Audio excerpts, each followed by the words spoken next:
Well, kung nanood kayo ng news, especially dun sa TV Patrol, nabanggit dun yung epekto ng ng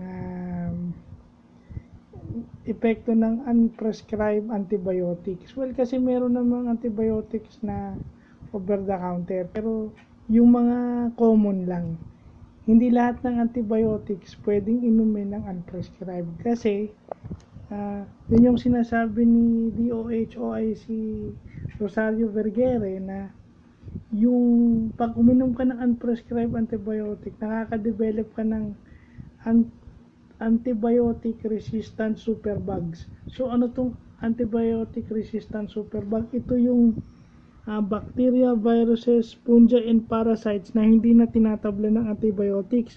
At nililimit nito yung ability ng katawan ng tao na i-treat yung mga benign infections. Ibig sabihin, yung pag sinabi mo kasing benign, research ko rin yun yung benign sa medicine is yun yung disease na hindi harmful masyado yung effects.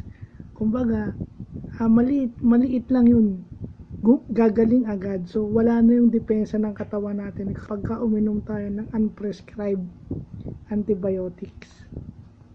So yun, pwede na lang kung prescribe na ng doktor nyo dati, diba? Kung prescribe na ng doktor nyo dati na amoxicillin, ganyan, yun pwede, basta naka-prescribe. Before, hindi yung basta na lang kayo bibili. So yun, buti yung nalaman natin yung antibiotic resistant superbug na yan. Kasi ibig sabihin wala ka nang pang-treat kahit dun sa mga benign infections. Mas delikado yun.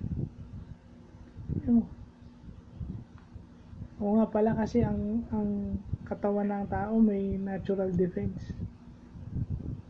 So yun na yung nagtitreat ng mga benign infections automatically. So yun na sinasabi ko kanina, mabait si Lord kasi binigyan tayo ng protection against benign infections na tayo lang mismo nag-aalis kapag uminom tayo ng unprescribed antibiotics.